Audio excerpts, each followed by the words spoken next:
We heal as a team, we're going to crumble. Inch by inch, play by play, till we're finished. We're in hell right now, gentlemen, believe me. And we can stay here, get the shit kicked out of us, or we can fight our way back into the light. We can climb out of hell. 1 inch at a time. You know, when you get old in life, things get taken from you. I mean, that's part of life. But you only learn that when you start losing stuff. You find out life's this game of inches. So is football. Because in either game, life or football, the margin for error is so small. I mean, 1/2 a step too late or too early, and you don't quite make it. 1/2 second too slow, too fast, you don't quite catch it. The inches we need are everywhere around us. They're in every break of the game, every minute, every second. On this team, we fight for that inch. On this team, we tear ourselves and everyone else around us to pieces for that inch. We claw our fingernails for that inch. Because we know when we add up all those inches, that's going to make the fucking difference between winning and losing. Between living and dying. I'll tell you this, in any fight, it's the guy who's willing to die who's going to win that inch. And I know if I'm going to have any life anymore, it's because I'm still willing to fight and die for that inch. Because that's what living is. There's 6 inches in front of your face. Now, I can't make you do it. You got to look at the guy next to you. Look into his eyes. Now, I think you're going to see a guy who will go that inch with you. You're going to see a guy who will sacrifice himself for this team because he knows when it comes down to it, you're going to do the same for him. That's a team, gentlemen.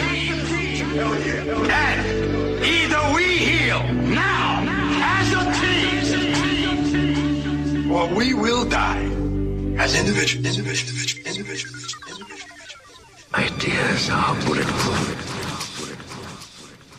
Ladies and gentlemen, welcome to the show.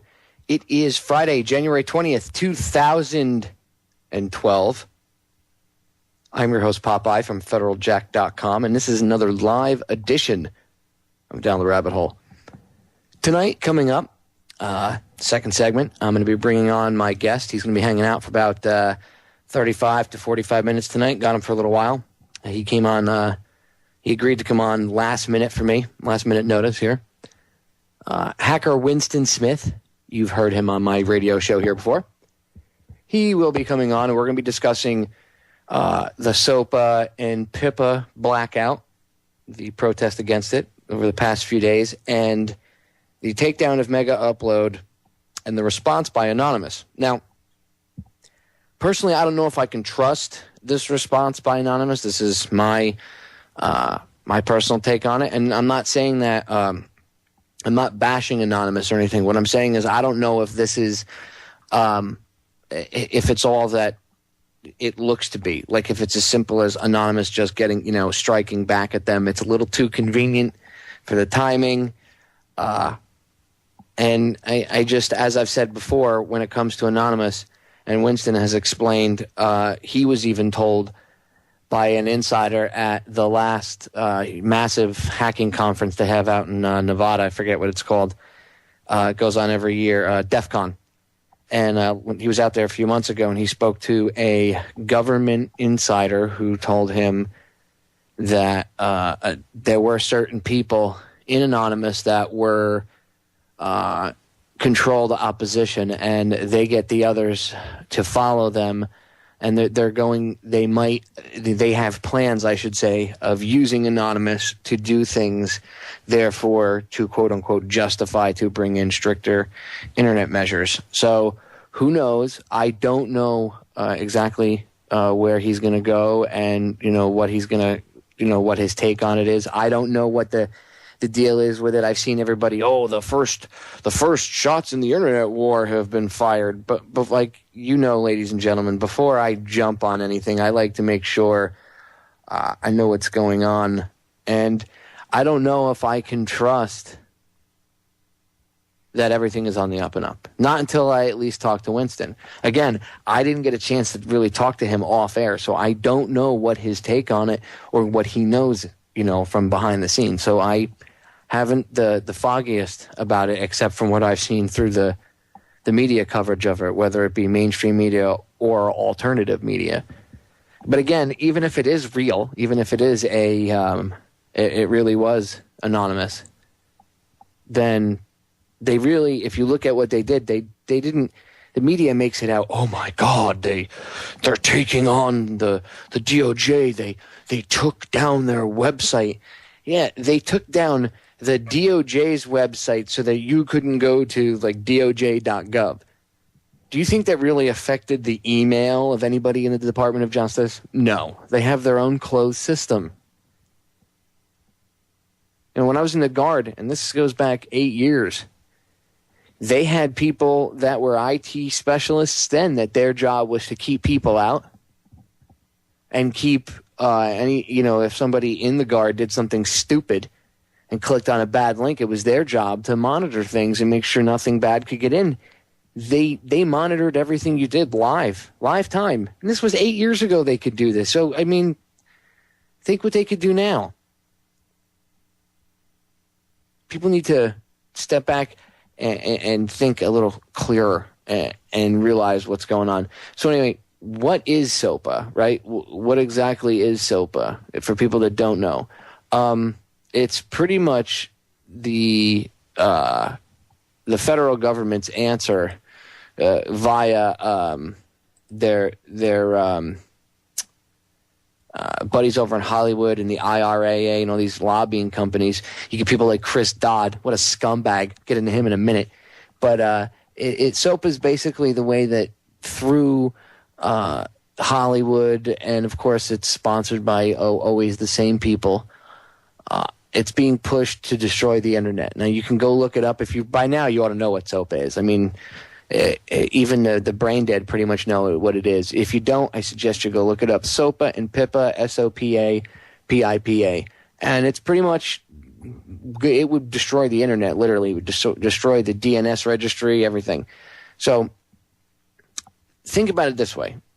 It's a bunch of old men. A lot of these congressmen and senators are old, right? It's a bunch of 65, 70-year-old guys determining the fate of the internet. And some of these guys can't even control the VCR or the DVD player now.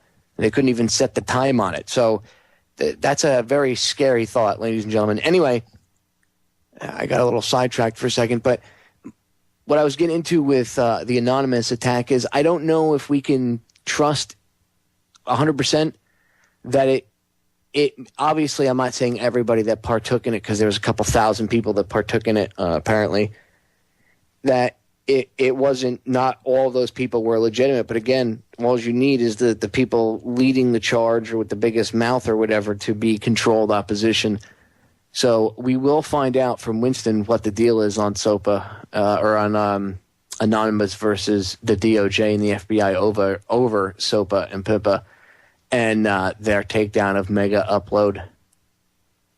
I heard some interesting different versions today. I heard that Mega Upload was coming back, but I doubt that because I know the feds have got them locked up. They raided the CEOs of it. Now think about this. These guys aren't even in this country, and we went and arrested them. It's over in New Zealand, I think. So the New Zealand cops probably tied in with the FBI, obviously in some way, shape, or form, but I would be willing to bet there'd be one or two, maybe even FBI agents in the group with them when they made the arrest. They're going to other countries to arrest people for quote-unquote breaking laws here in the United States. But they're not in the United States. They weren't in the their company's not based in the United States. The person doesn't live there.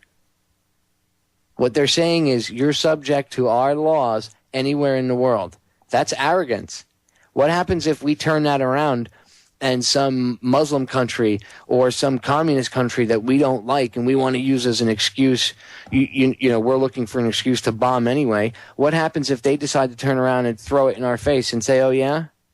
Well, how about this? How about we're gonna make our laws, your people, in your country, somebody did this and it's against our laws here, and they send the Iranian guard to come get somebody here in this country. Well, that would start a friggin' war, wouldn't it? So here comes the good old-fashioned double standard of the USSA. We live in very strange times, ladies and gentlemen.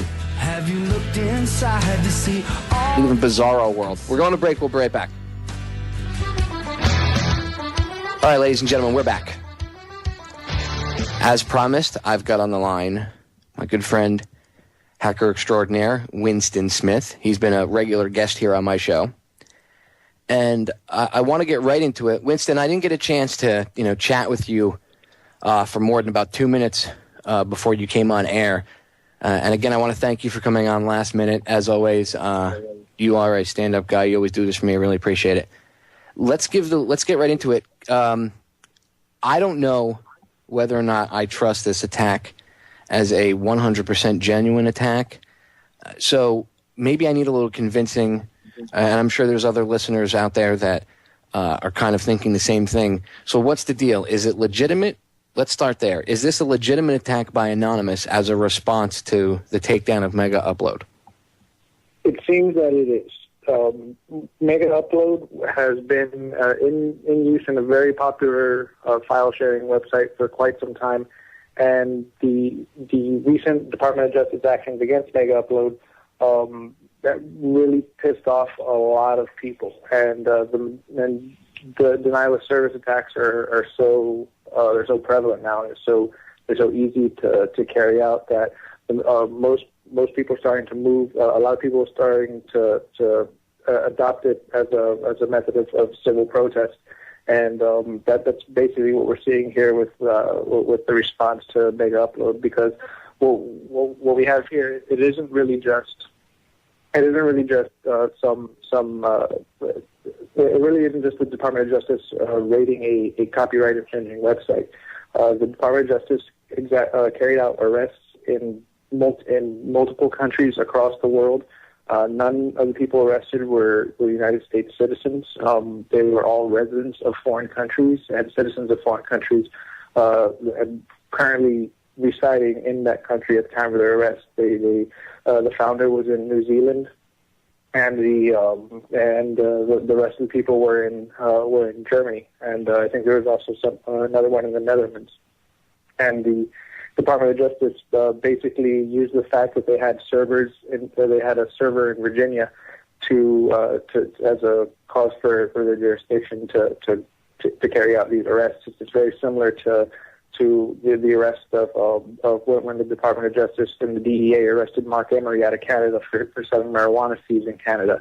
He wasn't breaking any laws in Canada, but he had shipped seeds to the United States, and since he broke the United States law, even though he was a citizen of a foreign country, living in a foreign country, the U.S. government saw to it that they could cross the border and extract a citizen of a foreign nation and bring him to quote unquote to justice in a foreign land.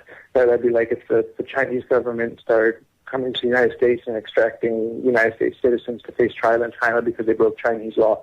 It's madness, and people are understandably pissed about that. And we can see the response of that today with the attacks on the DOJ websites, which I think is actually a very good thing, and I hope it happens more often. Now, I saw, because I was keeping tabs on the Anonymous Twitter feed and everything, the Anon ops stuff that they were doing, and I follow them on Twitter, and they were saying that there was something like over 5,000 people that were involved in this coordinated effort yesterday. Here's my question. I know they were using the low-orbit ion cannon. Isn't that a traceable software? So someone, within the next, I would say, 60 days is going to be having their front door kicked in, correct? Or has Anonymous figured out a way to stop that? From newer versions of LOIC might have proxy support. I'm not sure of that. I haven't looked at a version of the software in the last little bit. The early version of the software definitely did not have proxy support. So if you run it from your home computer on your home IP address, that will show as the attacking IP address. And a lot of people end up getting a lot of kids end up getting rated over that for the PayPal and MasterCard attacks. And what we're going to see is probably more of that, because even if the new versions of the attack tools do offer proxy support, a lot of participants aren't sophisticated enough to know how to use VPNs or SOC 5 or anything like that. They just know how to download a program and point it to a target and attack. And a lot of times they don't need to point it at a target. The software connects to the IRC or to the Twitter feed to find the target. So basically, what you're saying is you would say that someone's going to get their door kicked in. Some 14 or 15-year-old somewhere is going to get dragged into this, and he's going to be held accountable for what happened. Yeah, absolutely. That's usually how they do it, because they're not very good at actually solving crimes and conducting investigations. They're just going to go for low-hanging fruit. I'm sure 5,000 participants from the standpoint of a botnet isn't really that large of a botnet. It might be able to take down a smaller sized website, but it's not going to be able to take down a large infrastructure like the Department of Justice. But what you do see, what does happen a lot of times is sometimes hackers will use botnets, and they'll rent out botnets that are much larger in number and use that to carry out the attacks. And that's entirely possible. Anon has been known to make use of compromised web servers and botnets in their operation. So to have a handful, say 5,000 or so individuals participating in it, just acting as activist individuals, have another handful of individuals who are making use of botnets, and those are probably responsible for the majority of the takedowns. But the law enforcement doesn't know how to trace they're going to have a much more difficult time tracing back an attack from a botnet, and it's going to have a much easier time going after a bunch of 15-year-old kids who are running a script kiddie tool off their hard drives from a home connection.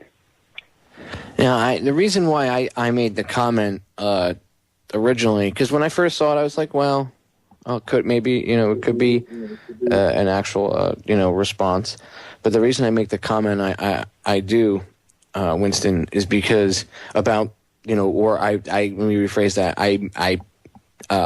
The reason I asked the question I did about whether it was legitimate was because of what I remember the conversation that we had off air, and then you testified about on air, how you were told pretty much that Anonymous was going to be, or at least their plans were to hijack Anonymous and try to use it to stage things.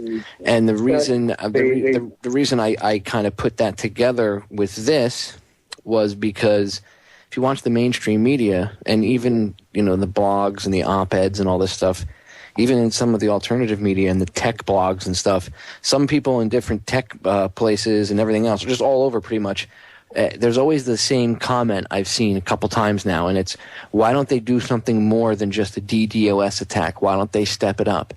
And that's almost like asking them, to get in further trouble. It's bad enough they're going to get nailed for the DDoS attack, which is really nothing. It is to the person who runs the site. It knocks the website offline.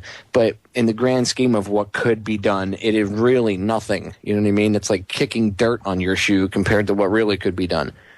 So we have about a minute before we go to break. So, in your estimation, do you think that some of these things, maybe not this one in particular, but the other attacks, since the last time I talked to you till now, do you think any of these other quote-unquote hack attacks that have been blamed on maybe Anonymous or a group that is loyal to them or sympathetic to them, do you think that any of this has been a government stage thing like that Fed told you?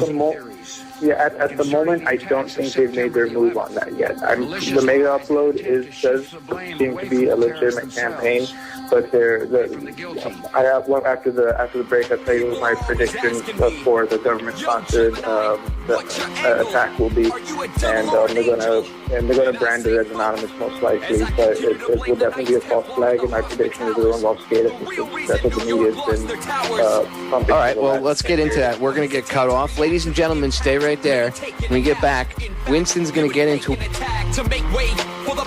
All right, ladies and gentlemen, we're back. Before we got cut off, Winston was about to get into what he foresees. And this is something that him and I off air have talked about multiple times, and other people have discussed it, but he's going to get a little more in-depth, and he's going to tell you what he foresees, and if it happens, then what to look for, and, who to be looking for, I should say, and who to be looking at. So, Winston, go ahead. The floor is yours, my friend. Everyone should, notice for the last 15 or so years, Hollywood's been pushing certain themes in all hacker-related films. As far back as 15 years ago in the movie Hackers from 1994, you've got that. You've got the whole premise of that movie is a white hat security researcher developed a virus that's going to sink some oil tankers as a distraction for stealing some money, and then the attack gets blamed on hackers. Then you have Die Hard 4, which is another movie based on infrastructure attacks where hackers are attacking the critical infrastructure of the city. Then you have movies like Takedown, which is the Miramax picture, which is a fictionalized account of Kevin Mitnick, the hacker from California. And in that film, Kevin Mitnick hacks into a white hat security researcher, one of the good guys who worked with the government, and found a proof of concept virus that he wrote, which attacks SCADA systems and attacks industrial, nuclear plants, water lines, that type of thing. These types of themes are prevalent throughout all these movies, and within the last several years, we've seen these actual white hat, government-funded, corporate-developed proof of concepts tools start to come out for infrastructure attacks. On the most extreme examples are the Stuxnet virus and Dooku virus, which have already been proven to come from governments and Israeli government and U.S. government sources. And then you'll have at every hacker conference that comes out, you'll have these floods of SCADA attack tools developed by not by black hat hackers, but by white hat security professionals who work for vulnerability firms, and they're simply developed and simply interested in getting their name out there and finding the latest vulnerabilities in these SCADA systems, because that's the latest buzzword around the information security system is SCADA protection and critical infrastructure protection. But all this is leading to is there's going to be a large-scale attack on SCADA systems, which will be false flagged by the New World Order, and it will be used, and they will end up doing exactly what the films had said they were going to do, and they're going to end up blaming hackers and throwing the anonymous matter on the attack. So when a large-scale SCADA attack does happen, don't look to basement-dwelling anonymous people. Look towards white-hat security professionals and their government contracting firms who are developing it and speaking at conferences about these attacks, because they're the ones who are standing to profit from patching the vulnerabilities and implementing the solutions for it. Kind of like Symantec and all that, like with viruses. Well, I'm not saying Symantec in general, but for someone get an idea, if Symantec wanted you to sell you the newest version of Norton, what would be a better way than to, let me rephrase that because I'll get sued. So let's not say Symantec. Let's say semantics. Okay, some fictional antivirus. So yes, it would be like a fictional like an antivirus company creating viruses and stuff. Yes, that's where I was going with this.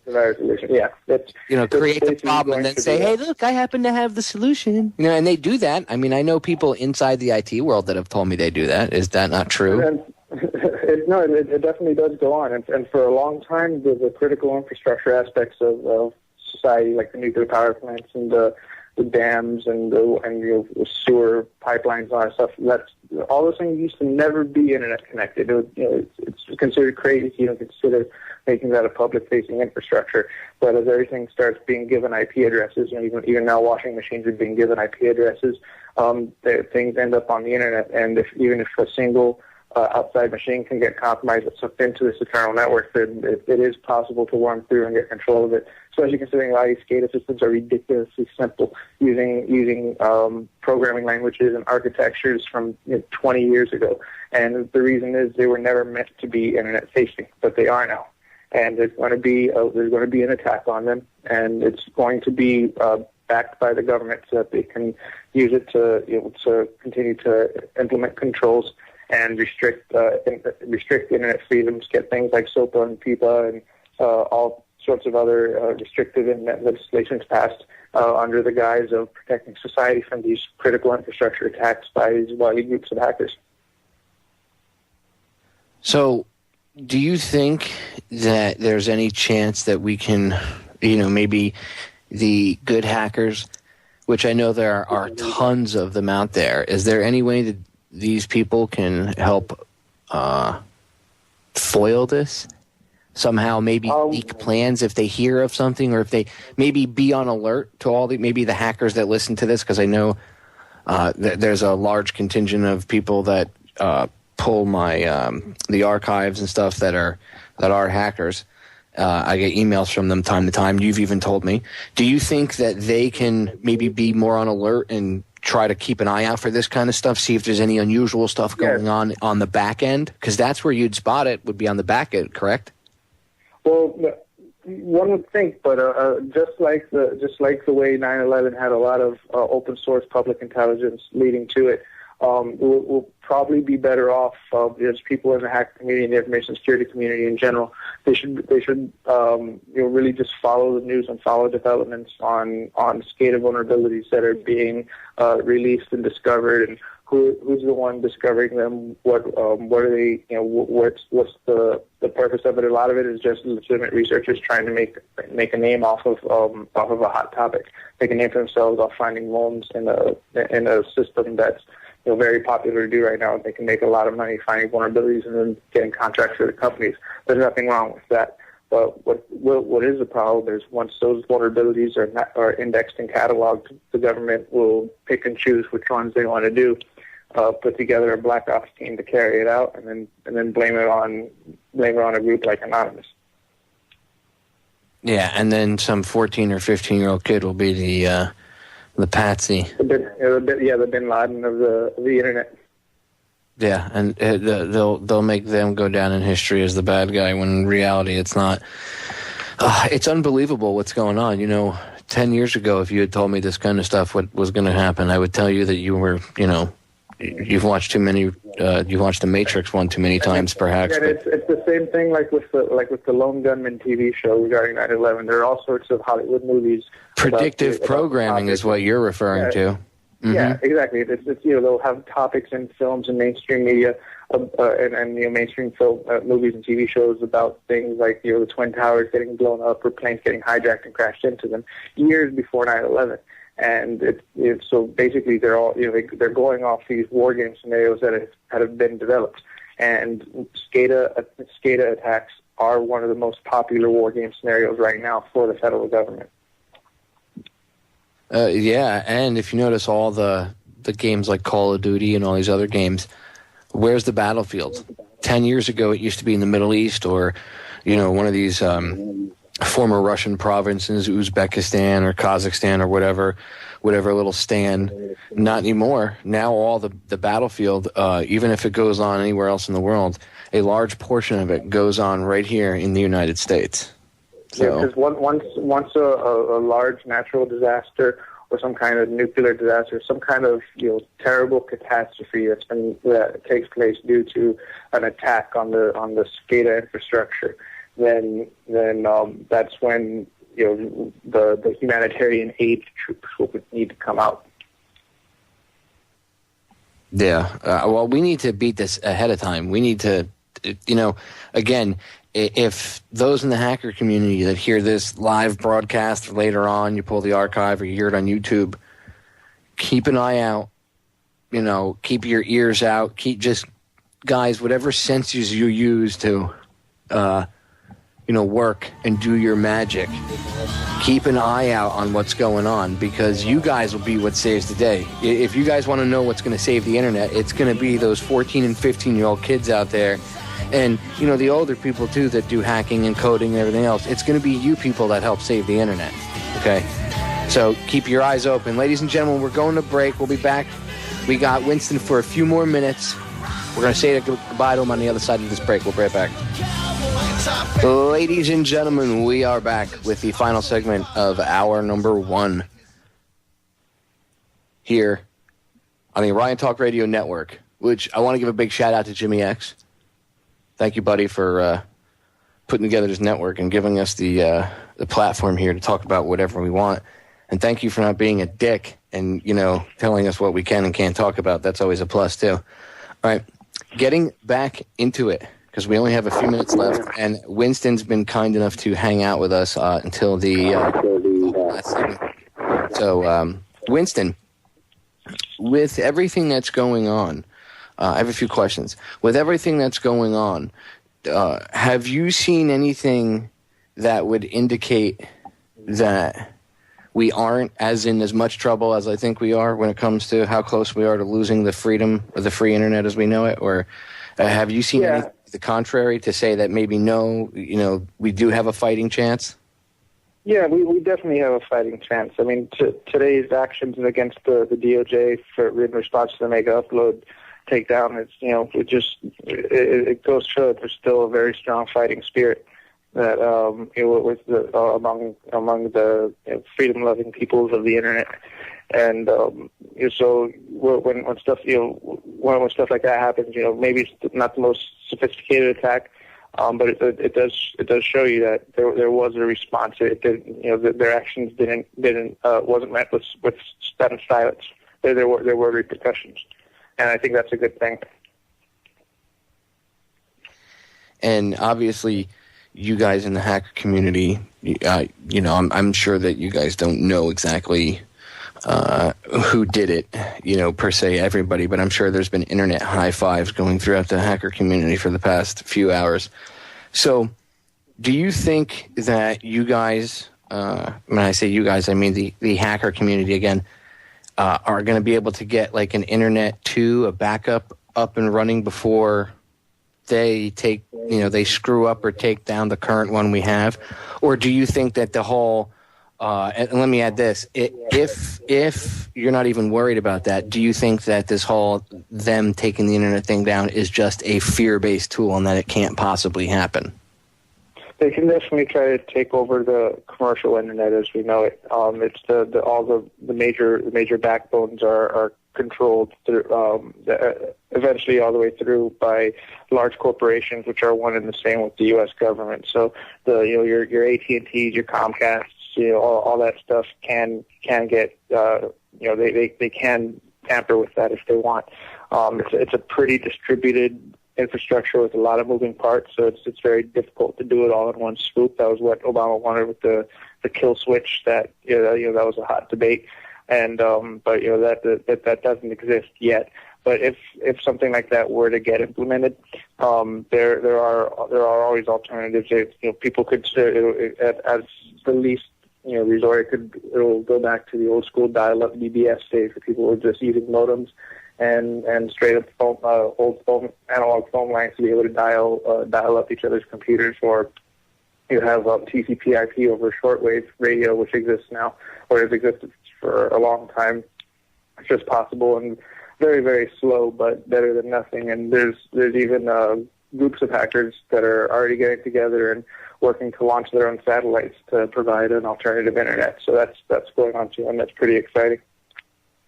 Well, that's what we need. We need to. I mean, I don't want to get rid of the internet that we have now. It's a beautiful creature. It's wonderful how it operates. Unfortunately, they're going to try to kill it. So it's always good to have a plan B set up. Just so the listeners can hear it from the horse's mouth again, and to the, because there's a bunch of new listeners since the last time you were on. We got a few minutes. Could you go over again your run-in with the federal agent, I guess, or whatever it was, the federal government person, whatever you want to call them, that you talked to at DEF CON, and they explained you when you got onto the topic of them hijacking Anonymous? Yeah, they definitely weren't federal agents. They were just douchebag contractors who had been targeted by okay. Anonymous. Well, government contractors then. That's who it was. Yeah, and one of them was the douchebag who leaked the Occupy Wall Street mailing list to the FBI, and was a retard about it and put all his own personal docs in the leak, so everyone knew who did it. Just a bunch of really like stupid, arrogant piece of shit defense contractors. And the snitches, basically, a bunch of snitches, and they're talking about how they want to definitely use they want to use the whole anonymous movement to be able to false flag stuff, to be able to get contracts for their own stuff, and that was essentially the summary of that. And what I'm predicting is it's not going to be these guys who do it, but they're going to be when the big government false flag does come, it's going to be in the form of a SCADA system attack, and it probably will be branded as anonymous when they attack a nuclear plant or a critical infrastructure device or a system that has really no monetary value, but can actually cause a loss of life when attacked. And previously these types of attacks didn't exist. The tools for these attacks didn't exist, but they're being developed at a rapid pace now because that's the hottest war game scenario that the government's coming out with.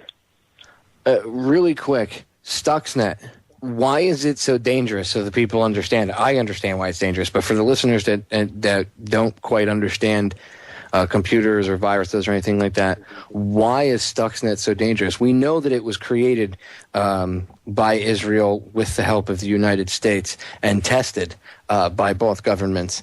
Now, why is it so dangerous that it's out in the general public and anybody can pull it apart? I mean, you can go on YouTube and see videos of people pulling Stuxnet apart. So, in your words, why is it so dangerous, Winston? Well, it's not dangerous to the average user. What made it special is that it has Windows. Previously, there were Windows 0-day exploits, which are exploits that had not been identified to the general public yet. So it was making use of these private attacks against Windows servers in order to go through and infect the SCADA controllers for nuclear power plant devices on Siemens systems specifically. And the reason that's dangerous is because the exploit's main payload is the attack on this Siemens controller that handles nuclear reactors, and its sole purpose was to scramble the dials in order to cause damage. And most viruses the point of them has been for espionage and exfiltration of data. This one seems to be for the sole purpose of destroying hardware after it affects it. Now, isn't that dangerous if that's floating around out there for somebody to get their hands on? Because could they not, let's say, turn it into something else? Well, most of the vulnerabilities that were identified in it, since patches have since been released for them. So unless they're running horribly outdated systems, it's not really going to affect them. It's what does make it dangerous is that since the entire skeleton of it is available and can be pulled apart by anyone, now that development model can now be used for all sorts of other attacks. Well, that's what I'm saying. Can't they look at it now and say, okay, well, we can't do the exact same thing, but we can take this piece and morph it into this, which will now do this. Isn't that possible now? Because, computer code I know can be people are doing that. And I'm sure people are doing just that. So it's going to be real interesting. Now, I know there's also a sister virus to Stuxnet. Is that thing anymore with the Dooku virus, I think it was called? Is that thing still a problem, or have they been able to build security patches which will work through that too? I believe that's the main issues that the main vulnerabilities that attacked. I believe they've either been resolved or will soon be resolved. I have to double check to look up the exact information on that. But again, it was special for the same reasons. It was making use of zero-day exploits, which had previously been unknown. So is there, in the last few minutes here, is there anything that we haven't gone over that you want to get into? Do you want to give out your warning one more time, just in case? Yeah, the main warning is to keep an eye out on SCADA system vulnerability publications. Keep an eye on who's releasing them, what type of vulnerabilities there are, what type of systems there are, and just and keep an eye out for government warning scenarios. They always advertise these types of scenarios when they're going to make them, when they're going to make a big thing of it. A lot of it goes unadvertised. And if you're working within government, keep an eye out for those red team, blue team type exercises. And eventually one of those might, one of those contractors that are being brought in might have an agreement with some darker forces to be able to marshal some stuff in. So everyone has to be on their top diligence, not really, and mostly looking towards the inside, looking at the contractors and the intelligence connections of those involved in your research. Well, I couldn't have said it better myself. Winston, we're out of time. Thank you very much for coming on. Stay tuned, ladies and gentlemen, for hour number 2. Winston, hang in there. I'll say goodbye to you off air. Take care. Again, ladies and gentlemen, I'll be back in a few minutes with hour number 2, so don't go anywhere.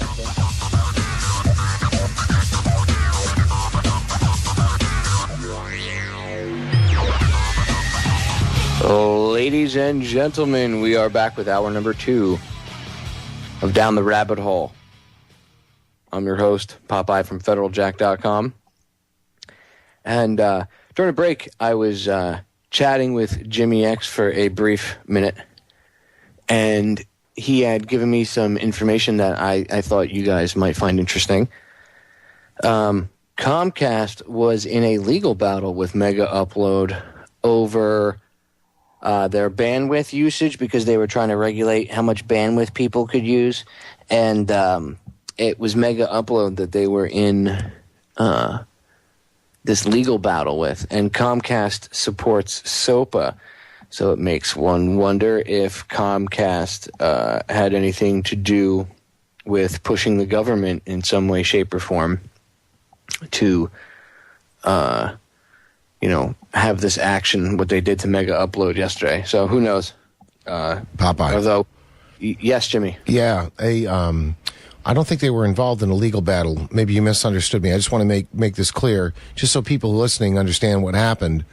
It was the use of Mega Upload where Comcast started to try to charge their customers for bandwidth restriction. They were saying, you're going over X number of gigs of bandwidth a month of downloads, and they were one of the sites that they cited as being the problem was Mega Upload. So that came out a while ago.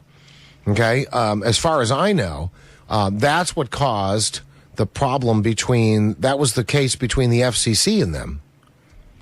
Okay, where the FCC came on and said, no, you can't. I stand corrected. Yeah, you can't. Thank you. I don't think there was a legal, I don't want to be misquoted. I don't think there was a legal issue between Comcast and Mega Upload, but they cited Mega Upload as one of the places they wanted to curtail people from using because it was utilizing way too much bandwidth, as they put it, and the FCC told them no. Well, that puts them you can't more do in the that. crosshairs of being partially responsible for this. Absolutely. That's why I found the conversation fascinating before with your guest. I wish he was still on. Yeah, he had a run. That's a good point. I mean, that really brings up a good point, Jimmy, of do you think that behind the scenes, obviously I'm sure they did, but do you, makes one wonder, did they? Could Comcast have behind the scenes, if they were already targeting Mega Upload that far, that long ago now, because that was a couple of years ago, who's to say that they didn't keep pushing and pushing and pushing? Oh, absolutely. What do you think made them do it yesterday? What do you think made them just come out of nowhere and boom? You mean backtrack? I think that they had. Well, look, I'll tell you what. I was talking to Tim Watt a short time ago. We were talking behind the scenes, and we talked a little about this whole thing yesterday, where everybody, well, not everybody, but a lot of senators and representatives backed off on this SOPA, which, people are screaming, hey, we won. Well, we didn't win, folks. We didn't win yet. All that happened is we have a reprieve, okay? And I think that, it's going to be like anything else, Popeye, which is they're going to wait a little while and they're going to try to reintroduce it as another name. Or they'll try to bring it back at some point. I mean, you watch within the next year, they'll try that again in some manner, shape, or form. It'll be called something else, or, it'll be, the mainstream media will frame it in another way, but it'll still be exactly what this is. And that's to get rid of the alternative news media, as far as I'm concerned, because we're too dangerous to them. We're too dangerous. Or they'll stick it in the back of another bill. Yeah, sure they will. Sure there'll be a bill about, funding, new toilets in the Capitol. Right. And, at $2,000 a piece. Yeah, at $2,000 a piece. And then the last page of the bill will be, and as an addendum to the bill, blah, blah, blah, blah, blah, blah, blah, blah. And there goes the internet. Exactly. Because they're not through. I mean, it's like anything else. Come on, Popeye. We know how this works. I've talked about this plenty of times on my show on Radio X, and I've heard other people say it. They put something out there and they test the water. Sometimes we're just not ready for it, and people go, what? That's ridiculous. And they go, okay. And then they back off. And I mean, look at hate crime legislation. 5 years ago, nobody would have allowed that. 5-6 years ago, right? Nobody would have said, that's ridiculous. And now, how many states have it in because they just go like, well, I guess they make some good points. Give them enough time, they'll pass it. So anyway, look, I wanted to just point that out because I was listening, and I know that Comcast had a problem with Mega Upload as one of the sites that they were complaining about that people were utilizing because it was using bandwidth. And, listen, you don't think for a minute Comcast doesn't want to be able to charge you by the megabyte, right? If they could get away with it, they would charge you by the megabyte, folks. They're part of the New World Order. Of course they are. They're the largest internet service provider in the country. Yeah, they want to be able to throttle back people's internet at will. Mm-hmm. No, can you imagine that? You're using too much bandwidth, but I pay for it. It doesn't matter. You're being a bandwidth hog. It's the internet. Technically, it's infinite space. They try to sell people on this. Well, we're running out of room on the internet. No, you're not. You're not running out of room. And I have to ask this question because I've proposed this to people I know just in general conversation when we've spoken about it. Really, how much does it really cost, Popeye, to provide, what, a couple of hundred megs of bandwidth? Come on. How much does it really cost? What do you think it really costs in 2012? With the infrastructure that we have now, do you really think? No. Right? I mean, it's the same as the BS with your cell phone. How is it that your cell phone costs $80 a freaking month? Why are they? Do you see what they're doing now too with charging people? What is it? 300 megs? They're charging people $20 or $30 a month depending on your plan. 300 megs? Are you kidding? Come on, man. You know damn well that doesn't cost $30 a freaking month. But this is how they're keeping us under control. And, and people are, to me, constantly saying, well, this is the next great thing. We're going to be able to do this on our phone and that on our phone. Well, I'll tell you what, not at $30 for 300 megs, and then they're going to sock you and bend you over for every meg you go over, right? Once we start limiting it, man, it's all over. And I'll tell you what, I know somebody who lives in Australia, and we've talked about it. They get X number of gigs a month. Once they go over that, they're shaped. They get a couple of thousand K, and they have to deal with that for the rest of the month till the billing cycle starts over. I'm assuming that that's what the companies would prefer to do here too, right? But you got to be able to control what you like, the amount of time that you use. And remember, on a cell phone for the internet, Jimmy, a lot of things eat up internet other than you just going on the internet and maybe using Google search. If you use Twitter, that's internet usage. You use Facebook, MySpace, whatever social network. If you use any of these apps that have access to the internet, that's internet usage time. Of course. Look, if the companies could get away with it, they would make it even harder. This would be more expensive. I'll tell you, here at the network at the, at our home base here, right, in an undisclosed location in New York State, I don't want to say, never mind, Popeye. Anyway, we have business class, and it costs $80 a month, something like that, We're supposedly not shared with anybody else. We don't have any asymmetric lines. In other words, if we want it, we get it, and if anybody else wants it, they don't get it from us, which is not the way cable works. You know that, right? If you're on a node with cable, it's shared. So if you need it, it's taken from people who aren't using it, and if they need it, it's taken from you if you're not using it. If everybody's using it at the same time, everybody has a hard time getting on. So, look, these little tactics that they pull and the price that they charge are out of line. Okay? Completely out of line. DSL sucks. It absolutely is one of the worst. It's only one minor step up from dial-up, right? And people are paying $40 a month for it. Dude, I have friends with DSL, and they're like, it's great. I'm like, dude, no, it isn't. Take the DSL out to the woodshed and shoot it. No, it isn't. Shoot the DSL. It's a maximum of 1 meg download, and what do you get up from it? What, 250K? Oh, oofa! My cell phone gets more than that. No, 2 Dixie cups and yarn will rival it. Wow, that's horrible. Ladies and gentlemen, stay tuned. Perhaps I'll be able to get Jimmy to stay and hang out with us. I don't know if I want to. All your listeners will leave. We'll see. No, they love you, Jimmy. We'll be right back. Well, ladies and gentlemen, as you know, free speech has been under attack since way before the Constitution ever existed. But with the invention of the internet and the twisting of its use, instead of it just tracking us, we've turned around and used their own creation against them, these social engineering douchebags. They're really scared of the alternative media, which has sprung out of this. And it's destroying mainstream media. Newsprint, gone. Old-fashioned AM talk radio, unless they're trying to keep up with the same conversations we're having, gone.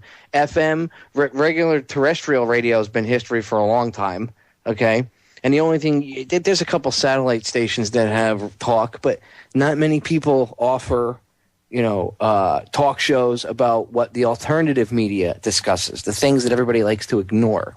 And that's why websites, blogs, and alternative networks like Orion, RBN, and all these other ones, they're blossoming, and they have tons and tons of hits, specifically because we talk about things that nobody else wants to talk about.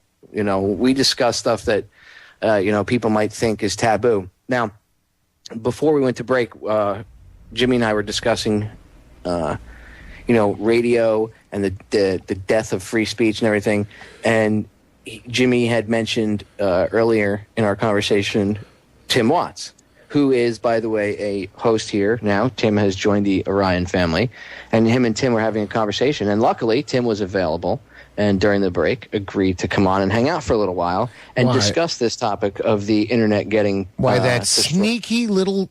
Oh, hi, Tim. I looked at my clock wrong. I was thinking Popeye was off. I thought, okay, we're going to roll up Popeye. No, you know what the problem is? The big problem with internet radio and alternative radio is nobody knows what time zone it is. That's the problem. Yeah. I got to get one of those airport clocks on my wall up there with Popeye time, Ruskin time. No, we just need Orion Talk radio time, and then whatever other network time. You know how they have it in the airport, where it'll say London, Paris, whatever. That's what you have. You have Orion and whatever other networks, and you can see what time it is, and that way you know. Popeye, let me just make a comment. Tim, I'm glad you're on actually, because you can either agree or disagree with me, and this will be interesting. I don't share your pessimism that over-the-air radio is dead yet. I've always been of the mindset that if you put something there that somebody wants to listen to, they'll find it. I've heard for a long time now that AM's dead, and the FCC has allowed AM to kind of wane. But at the same time, I mean, we prove it here time and time again here in the Buffalo area. We have only one sports station. It's on AM. It's a crappy signal at night. That doesn't go very far east. Once they change pattern, they don't go east. But people listen to it in droves, and it's not bad when you consider that, they broadcast all of our hockey games. So people tune in, okay? And when the Buffalo Sabres actually manage to get past game one of the playoffs, their numbers go through the roof. So, I don't care whether you're on AM, FM, wherever you are. If you have a product that people are willing to listen to, they will listen to it. Okay? So I don't think over-the-air radio is dead. So I don't share your pessimism there on that. I think that, it's certainly not what it used to be. But we also have a problem, too, nowadays. And, Tim, I think you'll have to agree with this. Young people don't use the radio the way we did when we were young because they have too many other things to do. They don't need to use radio the way we do. So it sort of takes a back seat. I guess I could put it that way. Because they're too busy using the internet. I mean, they're using the internet and they're using their, Did you see the video on Al Jazeera, Jimmy, where they took a bunch of young kids and they showed them like videotapes and like not even stuff as old as reel to reel, but just like cassette tapes and stuff. They had no idea what a tape was. The fact is, I have no concept of it. No, I know. Listen, look, I went through it. I mean, I have hundreds and hundreds of LPs, and I have hundreds and hundreds and hundreds more of 45s, and I've got 78s, and I've got all sorts of pressings. And it's funny because when the kids were young, I mean, vinyl was already gone, although now it's made a comeback, and it's kind of an interesting how things turn around. You have college kids now that think vinyl's cool, and they've bought record players, and they sell them on the internet. That's amazing to me. But, and I won't even get into the vinyl analog audio sounds better than digital because there's, you don't have a brick wall. We can go into that some other time, maybe, when we have time. But the point is that my kids listened to records in the living room and thought it was pretty cool. And when they told their friends that, my dad or my stepdad has LPs or vinyl albums, people went like, what? They didn't even know what they were. Okay? They didn't even know what they were. We are moving so fast, we are evolving so fast right now that things that are a year old now, are considered to be antiquated. It's kind of distressing to me in a way, to be honest with you. It's disconcerting. As soon as the new computer comes out and the day it goes on sale, it's already, I don't want to say antiquated, but what do they call that? Obsolete or whatever. There's something already better in the works. Well, there are a lot of things that were obsolete when they were introduced. Mini discs, DAT tape, all that stuff. Remember when it came out in the market? Remember laser discs? Yeah, but laser discs actually looked pretty good. I mean, that's one thing they had going for them. Well, did they look better than DVD? I don't know if they look better than DVD, but at the time when they came out, they certainly looked better than tape. Yeah, they were pretty good. I agree with Jimmy. Yeah, and I also agree with you, Jimmy, about radio not being dead yet, because good programming draws a crowd. That's right. Build it, and they will come. So it depends on how you use your medium. I've seen successful AM stations still to this very day. Now, overall, maybe radio is going to take a kick in the pants because there's like Jimmy and I were talking earlier tonight. This is an exciting new medium.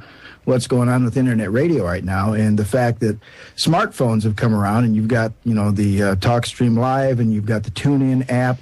That now changes the whole ball game. Your phone now becomes as good as any AM. TuneIn is awesome. I'm glad you brought that up, Tim. And for the listeners that don't know what TuneIn is, just go to, if you go to the front of OrionTalkRadio.com, there's a little thing there you can click, and it'll take you to TuneIn. But you can just go on, if you have a smartphone, go on your app market and type in TuneIn, and it'll bring it up. And it's a free app. You can put it on your Roku box, which is what you'd have to stream Netflix and Hulu and stuff to your TV. You can stream Orion to your television and like pump it through your home theater system if you want to just put it on and walk around the house. You're doing cleaning or something. So It's amazing.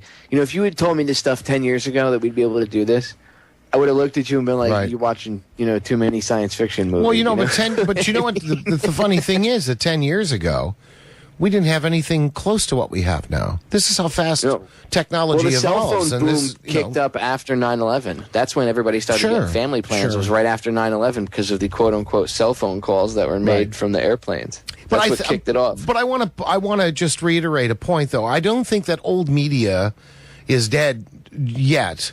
I mean, even shortwave isn't dead yet.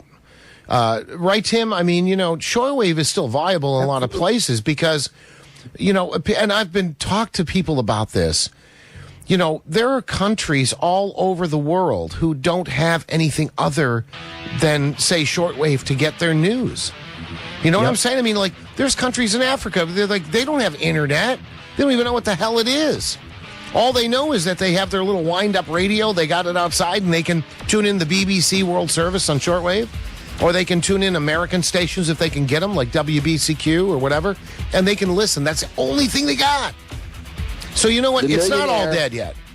The millionaire will be the man that figures out how to incorporate it all into one thing that he can broadcast from one place to all mediums at once. Right. And that'll be how we truly take back our media. We're going to get cut off by the break, guys. Ladies and gentlemen, stay tuned. Don't go anywhere. Popeye, there's nothing I like better that right smack dab in the middle of your show, you come on and say, "Don't miss my show that's on right now." Right? I'm just kidding. Hearing my own voice. Kidding. I know it is. And since, we hear ourselves in our headsets when we talk, it's kind of, sometimes you hear yourself coming through. And if you're not paying attention, if you're doing something else, getting ready to come back, like getting an article or something ready, and you hear yourself, you're like, "Am I back on air?" Your brain triggers that, for a second. Yepper. And I want to ask you two something. Sure. You both have experience off of Orion here in the terrestrial radio industry, collectively well over 30 years experience. Probably more than that, dude, really. But Well, yeah, let's say 30. Well, okay, maybe no, 30. I'd ramp that up a little. I'd say about 50 if we're. Yeah, exactly. Yeah, okay, right. well, that's even more. Let's say 50, collectively 50 years between the two of you in radio. Right. You guys have seen massive changes. Now, when it comes to this SOPA thing, okay, and you see these companies crying, "Oh, we're, this, that, the other thing." Now, although many of them were the same people that gave out the very programs that they're complaining about that caused all this piracy problem, so they they caused the problem, and then the solution is kill the internet. Sure. A lot of these same people, you guys will remember that, throughout the past 20 years, 25 years, they cried about the cassettes. They cried about VHS tapes. They cried about all that. Everything they cried foul. It's going to kill us. It's going to kill us. And it's always because they can't. They can't deal with this evolutionary process. They can't adapt to it. So, do you think this is eventually going to go the same way? Do you think they'll be forced because of all this opposition to it to adapt, or do you think they're going to try to stuff it in some legislation like you and I were talking earlier? Well, they'll adjust. I mean, they always have. They've had to, And secondly, all of this is actually, it does actually bring them some new audience too. There's some people that are exposed to their music on the internet that would have never been exposed to it any other way. So it cuts both ways. They get the good side and they get the bad side. But as we mentioned the last time we talked, I don't have any hard feelings for the record industry because they're making all the money they need, and plus, that's. Yeah, exactly. Right. No, you make a good point, Tim. That's an excellent point. We play 30 seconds of something like coming back from a commercial break, and somebody will write you and say, "What is that?" And I tell them what it is, and then they go buy it, right? I mean, don't they make out? Why would they hold that against us? I mean, they make out. They may actually have sold a CD that they, couldn't sell previously. Absolutely. Yeah. I don't know. My take on it, Popeye, seriously, I've said this so many times in the last 2 weeks. Anybody who's heard me say this before is going to go like, "Oh, not this again." But here's the problem. The record industry itself changed dramatically over the last 50 years, but in the process of changing and trying to revamp and buying up all these little companies and, having 4 or 5 huge corporations own everything, they neglected to look at what the internet was all about, and they allowed it to take money out of their pockets, and that they can't do that. But that's their fault. It's not our fault. The fact is that this stuff was introduced to us, and people were able to then share files between folks all over the world. The record companies said, doesn't matter. They're going to still buy a $20 CD. And, people stopped buying those $20 CDs. That's not our fault. I mean, the stuff was put in front of our face, and we utilized it to what we thought was beneficial to ourselves. And the record companies lost out. Their business model sucks. Exactly. That's what I've been saying all along. Right. You put out a CD with 20 songs on it, and 2 or 3 of the songs are okay, or we'll say are good, like your hits, and the rest of them, And but maybe. Well, but even that is. But Popeye, seriously, even that is subjective. Good is subjective. Bad is subjective. Look, I have CDs and I love every tune on the album, and I have friends who love the same band but say the only song I like off there is this. Even if we put that aside, the point is that they decided that their model of putting out a CD, spending all this money on distribution and having to charge you $20 for something, it was going to, I guess, last forever. And guess what? It didn't. It didn't. Well, look what happened with Napster. They were forced to, because of that, instead of banning file sharing, which I know they wanted to and they tried, but instead of that happening, what came out of that? Eventually, they were forced to deal with the fact that, because it's almost like we go through this, it's like an evolutionary process that we go through where it's first they try the banning, it never works, and then they have to kind of acquiesce and evolve. And then they end up making millions upon millions of dollars through their evolution. And then it's all well and good and everybody's hunky-dory and blowing each other. But, the beginning of that process it's damn near impossible. Like I said, remember the VHS tape? Yeah. Oh, it's going to end the movie industry. And, of course, you meant blowing in the nicest of non-sexual terms. But, yes, I remember that. I recall that.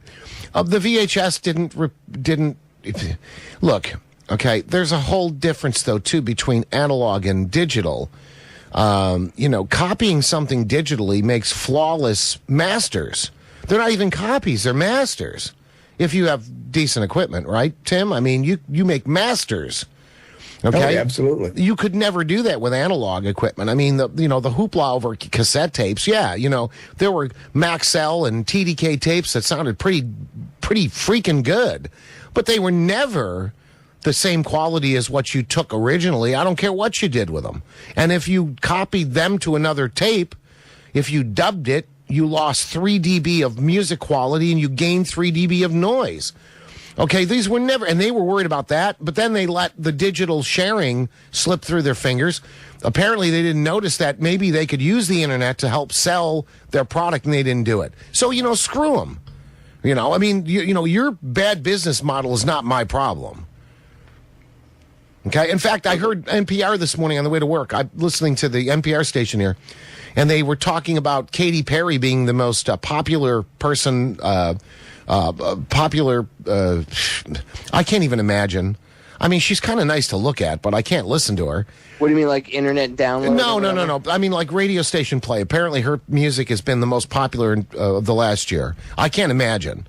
There's something wrong with the youth, which is another story. But anyway, well, that's not that. But see, that's not what that's based on. If you understand Katy Perry's music and you understand what Katy Perry is, she's just another in a long line of Project Monarch. Little robots. Well, so that's why of course. But the thing how is, it works. The station manager gets told this is what you have to play. Well, of course, but we know that, and that's again, we could talk about this subject for 12 hours straight. Of course, they get told because corporate and wherever they are, Vegas, Philly, wherever they are, Texas, they tell all their stations, guess what? We're going to play the new Katy Perry record, and you're going to play it, twice an hour, and then the stations play it, and guess what? All the 13-year-old girls go, "Oh, Katy Perry, this is great, I love it." But the point of the story was today on NPR was that they wanted to find out really how much money the record companies made. I thought it was actually an interesting story. So they went to Capitol Records in New York, which is owned by EMI, by the way, in England. And the people there were willing to talk to NPR for the story, but they wouldn't give them any specifics.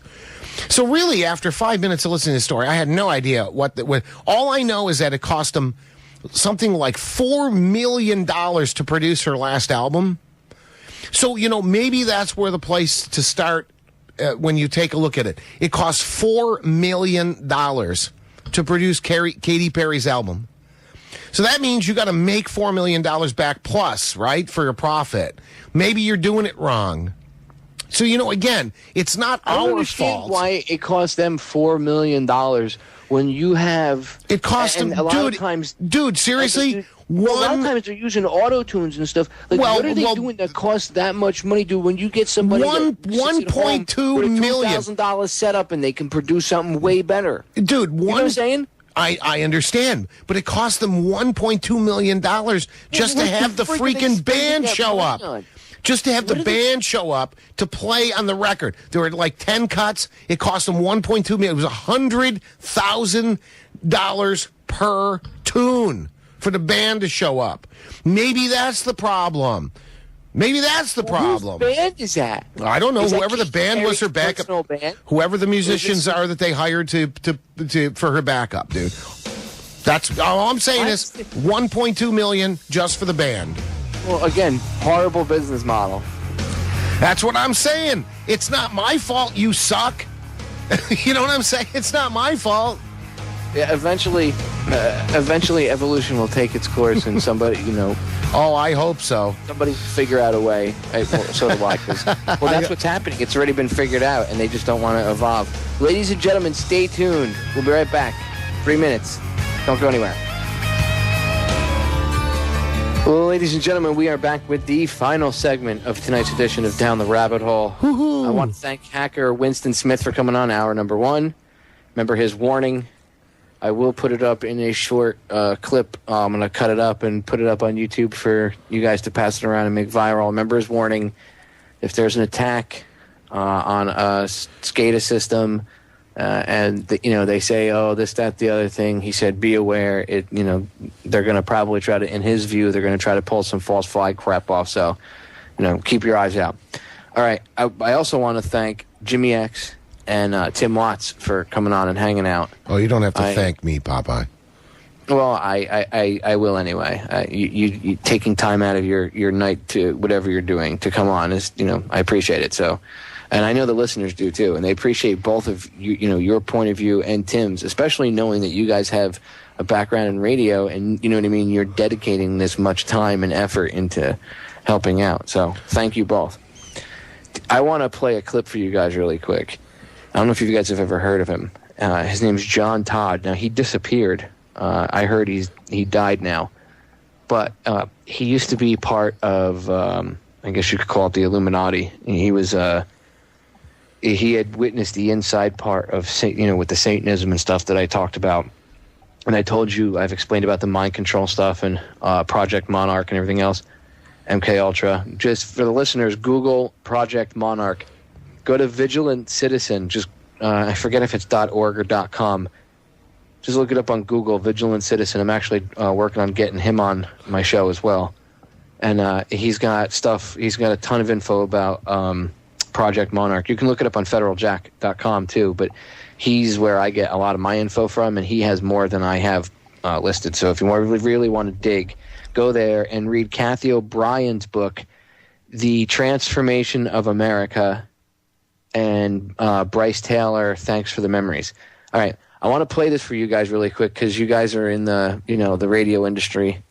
It's John Todd talking about what they did. Now this was recorded back in the 70s. He said they would take the masters into a room and perform like satanic rituals over it. Listen to this. Zodiac Productions, which Zodiac Productions name has been changed since then. I'm not even sure what they call it now, but it's the largest music conglomerate in the world. It owns RCA Records, Columbia Records, Motown Records, owns almost all the concert booking agencies in the United States. And that's not even the name of the company that owns it. The name of the company that owns it is Brenner Enterprises. And Brenner Enterprises is owned by Chase Manhattan. Chase Manhattan's owned by Standard Oil, and Standard Oil is owned by the Lords of London. You can track it all back. You kind of get the idea after a while. But I was the managing president of Zodiac Productions. It's one of my jobs as being one of these 13 people. Thus, I got to know many of the people who produce music and sing the music and play the music that you play. Now, one of the closest friends that I got during that time that I obtained was a man named David Crosby. Crosby, Still, Nash and Young. I saw David the day before Christmas last year, talked with him. I got him away from this witch that he had with him. He told her to go shopping. We were in West Hollywood, and I was witnessing around to people I knew. We went off in this store, and we started talking. I said, David, I'd like to ask you a couple questions. I said, I already know the answers, but I've been gone for 5 years. I'd like to know if certain things are still the way they were when I left. I said, now I'll have to explain some of this when I'm done, because you're not going to understand it all unless you know something about music. I said, do they still take the master to the temple room? Dave said, yeah. I said, do they still have the coven conjure demons into the master? He said, of course. I said, now, I got to know something.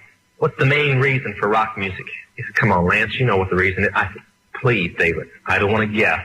Tell me what the main reason is. He says, the same as when you were in, so that we can play spells on people that we couldn't cast spells upon. I'll explain what that means in a minute. I said, okay, one last thing. I've been hearing that you must be an initiated witch now to get a record contract. He said, that's right. He says, many of us that weren't total witches have to be witches now in order to produce music. I said, thank you. The master is a tape about as big as the top of this podium that looks like an overgrown 8-track that the album is cut on and is placed in a machine that produces and presses the records and the 8-tracks and cassettes that you buy. After it's been recorded, it's taken in. This is why a master is cut months in advance before it's released.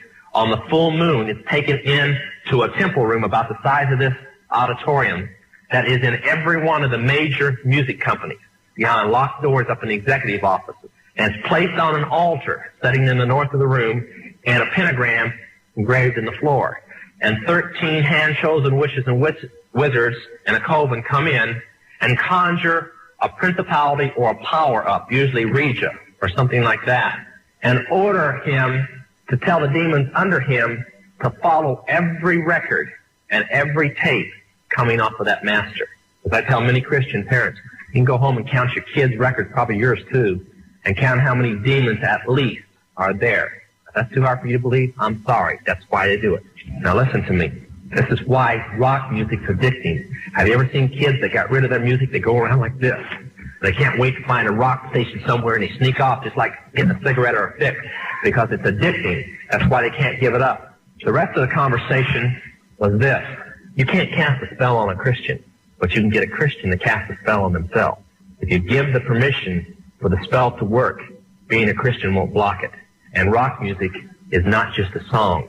It is supernatural. Well, it gets into how he says they use rock music for supernatural stuff. And you can look up the whole thing. It's called Demons Behind the Music Industry. But I just thought you guys would find that interesting, being in the radio industry, and you see how catchy music is and everything else. You know, what do you guys think of that? This guy was an insider, you know. Well, despite what he said, I still don't like David Crosby, so I don't know. Well, there you go. He said Crosby was, you know. Well, I don't know. I mean, I got to be honest with you. I don't know, Tim. I find that somewhat hard to believe. I mean, casting a spell, even if they did this satanic ritual on every LP, you know, I mean, explain sticks. Well, I'm not saying, yeah, I know. I'm not saying it works. It's very funny, Jimmy. I'm not saying it works. I'm just saying you have to remember, it's not what you believe, it's what they believe. So who the hell knows? You know what I mean? Well, no. I'm not. I understand. I mean, you know, you don't think that Mr. Roboto, they put a spell on to try to get us to like? You know, that's one of the worst tunes. That's like the top 10 worst tunes ever recorded. Dude, so I don't know. I mean, the past 10 years sucks. Everything that's been out, especially the past 5, ugh, horrible. Yeah, I got to tell you, that's the first time that I've heard that before, you know, and I try to have an open mind for everything in life, and because the first, I guess when you discount stuff out of hand, that's when you start to miss stuff, but that kind of takes me aback. But that said, I've always said that music is a language that people don't understand, and I mean that literally. It's a language that reaches people deep inside, and God only knows why you start tapping your toe to something, and because it's got a rhythmic beat, but there's something underneath about music that we don't really fully grasp, and it's true. Through the ages, there have been hidden messages inside records. I've often chalk that up to just novelty, to sell a record, Paul is dead, or stuff like that. There is a deeper, darker end to it, and a lot of these people are Satanists, hardcore, like human sacrificing type stuff. I know that's a lot of that. It's a lot to take in, but I'll give you all that stuff off air. It'll blow your mind. It'll take you hours to get into. But I just thought it'd be interesting. But speaking of subliminals, we only have a few minutes left. You brought up something interesting about how in the new digital music when I was talking about this, how they can totally just hide stuff in there now. You'll never know it, in the layers of the music because it's all digitally created now. Yeah, the S-Quad system. Oh, yeah, right. No, I know. Yeah, I wasn't sure who you were talking to, but yes. Well, either one of you. Yeah, Tim was talking. I know Tim. Oh, Tim must have mentioned it. I didn't hear it. Right. Yeah. Mm-hmm. Mm-hmm. Yeah. Well, they used to do it in movie theaters. Well, I know how easy it was for them to do back then. I can only imagine with, like I said, everything that's created digitally, they can just pop it in with these layers and boom, man. That's kind of creepy, don't you think? Well, I think the whole notion of subliminal messaging is creepy, but they tried it years ago, and they did it for a while, right? I mean, right, Tim? I mean, they did this for a while. Yeah. I mean, and they did it with analog. I mean, they would splice in, what is it, 1/100 of a second of something into a film or whatever, and people all ran out in the lobby and bought a Coke because they were told to do so. We know that certain music played in certain atmospheres prevents crime. We know that it makes people docile, and we know other music makes people agitated. So, I mean, it's just a matter of time, wasn't it? I mean, with digital technology, what can't you do, really? Yeah, and it's fascinating. We were talking to Popeye off air, and I had this discussion with Joe the other night that our government would actually mandate HD TV to all of us because we've gone through a lot of. Please, you know what? I'm actually sorry you brought that up because I could go on for an hour about that. That was one of the most poorly handled things that this country has ever done was digital television. Although the benefit is there's a whole bunch of people now that can't watch TV over the air anymore, and that may be good. So there may be an upside to that. Yeah, less mind control programming. Exactly. They're forced to go to the alternative media and look for things. Exactly. Yeah. Well, guys, we're out of time. Thank you for coming on and hanging out, giving your unique perspectives on things, being that you are both in the radio industry. Ladies and gentlemen, as always, thank you for listening. Big thanks to Winston Smith for coming on hour number 1.